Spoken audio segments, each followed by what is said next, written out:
প্রিয় দর্শক, ৩ নারী সংসদের ব্যাপারে আমির হামজার যে মন্তব্য, সেই মন্তব্য নিয়ে পুরো সোশ্যাল মিডিয়ায় তোলপাড়। যদিও আমরা এখনো জামাতের পক্ষ থেকে কোনো বক্তব্য দেখিনি, এনসিপির একজন একটি স্ট্যাটাস দিয়েছেন, সেটি দেখেছি। কিন্তু এনসিপির যারা নারী নেত্রী আছেন, বিশেষ করে ডাক্তার মিতু, সব ব্যাপারে উনি ছাত্রদলের ব্যাপারে খুবই সজাগ, সবসময় ছাত্রদলকে এক হাত দেখিয়ে নেন এইসব ব্যাপারে, নারী ঘটিত ব্যাপারে। সেই নারীর মুখে এখনো কোনো স্ট্যাটাস দেখি নাই, শুনিও নাই কোনো কিছু। ওনারা মনে হয় ঘুমিয়ে যান, মানে যখন জামাত বা জামাতের জোটে কেউ কিছু করেন তখন আর ওনাদের কোনো গলাবাজি থাকে না, সেসব নারীদের আর কোনো গলাবাজি থাকে না। মানে ওনারা নারীবাদী হচ্ছেন যে একটি এককেন্দ্রিক নারীবাদী, ঠিক আছে। ওনারা কিছু সংখ্যক নারী ব্যাপারে কথা বলবেন, যেমন এবং নিজের দল বা জোট যদি কোনো অপরাধ করে থাকে সেটার ব্যাপারে কথা বলেন না। যেমন জামাতের আমিরের ব্যাপারে যে ঘটনা ঘটেছে, যে ওনার আইডি হ্যাক হয়েছে নাকি উনি নিজে লিখেছেন, সেই ব্যাপারে কিন্তু আমরা এখনো পরিষ্কার কোনো বক্তব্য বা কোনো কিছুই আমরা পাইনি, সেটা পরিষ্কার হয়নি আমাদের কাছে।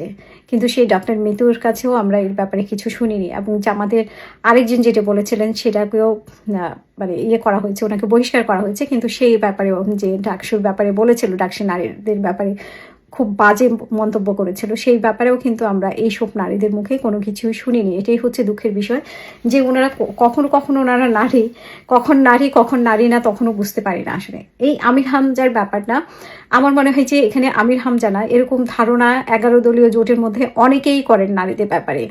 এরকম বডি শেমিং এর বিষয়টা কিন্তু মানে অনেকেই করেন, বিশেষ করে ওয়াজ যারা করে থাকেন তাদের আমরা এরকমই দেখে থাকি। কিন্তু দুঃখের বিষয় যে এই আমির হামজাই জনগণের প্রতিনিধি হয়েছেন, জনগণের ভোটে উনি সংসদে এসেছেন।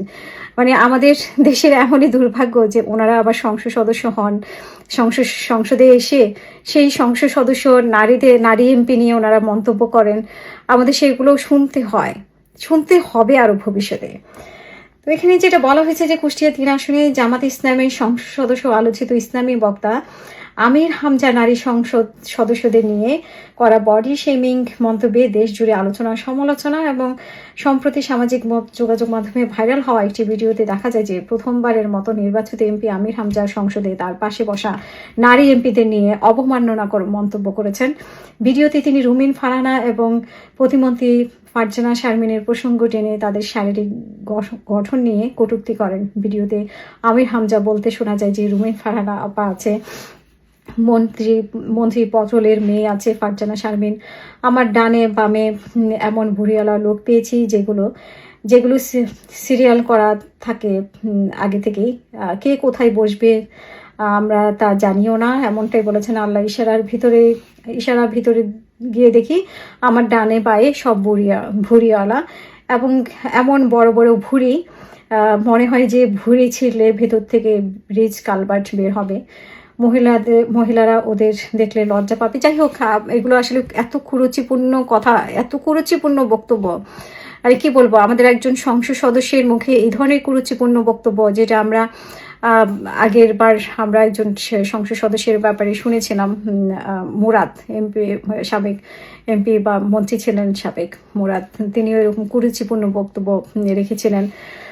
তারপরে তো ওনাকে একসময় পালিয়ে যেতে হয়েছিল। তো আমরা এখনো জামাতের পক্ষ থেকে ওনার ব্যাপারে কোনো করি নাই, কোনো কিছুই বক্তব্য পাইনি। তবে এটা আমাদের জন্য লজ্জা যা আমাদের একজন সংসদ সদস্য এরকম মন্তব্য করেন, এবং মন্তব্য করার পর এখন পর্যন্ত মানে জোট থেকে কোনো ব্যবস্থা নেওয়া হয়নি ওনার ব্যাপারে, কোনো কিছুই আমার চোখে পড়েনি। যদিও আজকে আমি সংবাদ দেখার সময় খুব কম পেয়েছি, বাট আমি দেখিনি। এবং রুমিন ফারহানা এটা নিয়ে কথা বলেছেন। তো এটা আমাদের আসলে আমাদের জাতির জন্য খুবই লজ্জা আসলে। উনি যখন এমপি হয়েছেন তখনও আমরা খুবই অবাক হয়েছি যে আমির হামজা এরকম কুরুচিপূর্ণ কথাবার্তা আগেও বলেছেন, এটি প্রথম না। তো এরকম কুরুচিপূর্ণ বক্তব্য আমার মনে হয় মানে 11 দলীয় জোটের মধ্যে আরও অনেক পাওয়া যাবে, যারা নারীদের ব্যাপারে এই ধরনের মন্তব্য করতে কোনোভাবেই তাদের মুখে বাঁধে না। এবং এই যে মুখ খোলা শুরু হয়, আমরা নির্বাচনের আগেও দেখেছি যে জামাতের নেতাদের মুখ খোলা শুরু হয়েছে, এখন জামাতের এমপিদের মুখ খোলা শুরু হবে। তো এগুলো নিয়ে আসলে জামাত জোটের যে নারীরা আছেন, সেই নারীদের মানে ডক্টর মিতুর মতো আরও নারী আছেন সেখানে, আমি সেগুলো নাম বলতে চাই না। তো তাদের জন্য আসলে প্রচণ্ড লজ্জা, ঠিক আছে। তারা নারী হিসাবে আমি বলবো যে লজ্জা, যারা জামাতের সাথে জোটের কারণে চলে এসেছে, আমার মনে হয় যে তারা ঠিকই করেছে। না হয় তাদেরকে এইভাবেই লজ্জাজনকভাবে চুপ থাকতে হতো। ঠিক আছে, এই যে জামাত জোটের নেতারা কখন কি বলবে, এমপিরা কখন কি বলবে, সে লজ্জা নিয়ে তাদেরকে মুখ ঢেকে রাখতে হতো। যেসব নারীরা এনসিপি থেকে বের হয়ে এসেছেন তারা আমি মনে করি যে বুদ্ধিমানে গাজী করেছেন, এই লজ্জা থেকে অন্তত বেঁচে গেছেন। আর যারা নির্লজ্জ বেহায়া তারা সেই দলে রয়ে গেছে, এনসিপি দলে রয়ে গেছে, এবং এই জোটে থেকে নারীদের এসব অবমাননাকর বক্তব্য শুনবেন আর হজম করবেন আর লজ্জায় নিজেদের মাথা লুকিয়ে রাখবেন। আবার ছাত্রদল সম্পর্কে বড় বড় কথা বলবেন। ছাত্রদলও এগুলো করে, ছাত্রদল যখন করে তখনও আমরা কথা বলি, বাট আমরা এটা দেখি না যে আপনি নিরপেক্ষ জায়গা থেকে কেন কথা বলেন না। আপনি কখনো নারী হয়ে ওঠেন, কখনো নারীবাদী হয়ে ওঠেন, আবার কখনো মুখ লুকিয়ে থাকেন নিজেদের বেলায় আসলে। কিন্তু আমরা তো কখনোই, আমরা 5ই আগস্টের আগে যেমন ছিলাম, 5ই আগস্টের পরও তেমন, এখনও তেমন। তো আমাদেরকে যারা বিভিন্ন দলের দিকে ঠেলে দেন তাদেরকে বলবো যে আপনারা 5ই আগস্টের আগে আমাদের অনুষ্ঠানগুলো যখন কেউ কথা বলতে পারতো না তখন আমরা সাহস করে কথা বলেছি, এবং কথা বলার কারণে আমি একমাত্র নারী যিনি আন্তর্জাতিক সাইবার সন্ত্রাসী হিসেবে আওয়ামী লীগ সরকার আমার নামটা তালিকাভুক্ত করেছিল। একমাত্র আমি নারী আন্তর্জাতিক সাইবার সন্ত্রাসী ছিলাম তাদের তালিকাভুক্ত। তো কেন করেছিল? কারণ আমি সাহস করে দেশের বাইরে থেকে একমাত্র নারী। এখন অনেকেই কথা বলেন, অনেক চেহারা দেখি, তখন কিন্তু সেই চেহারাগুলো দেখি নাই। এখন অনেক গলাবাজি করতে দেখি, তখন কোনো গলাবাজি শুনি নেই 5ই আগস্টের আগে এসব নারীদের। ঠিক আছে, দেশে এবং দেশের বাইরে কারো গলাবাজি শুনি নেই। এখন টকশোতে অনেকেই গলাবাজি করেন, 5ই আগস্টের আগে দেখিনি। 5ই আগস্টের আগে একমাত্র অনলাইন বলেন, অফলাইন বলেন, এবং বাংলাদেশে বলেন, বাংলাদেশের বাইরে বলেন, একমাত্র আমি সাহস করে কথা বলেছিলাম।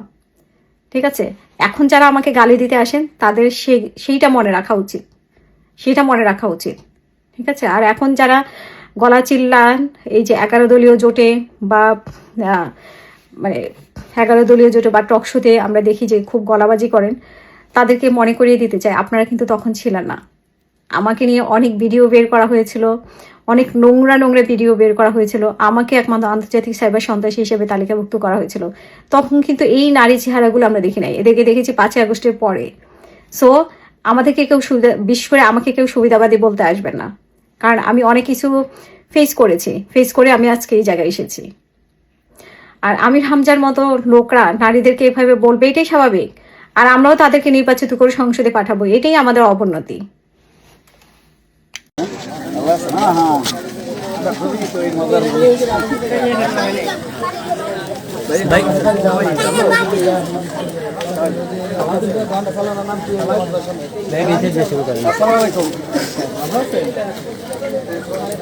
বালি দিয়ে আমরা কমাইতে পারবেন না।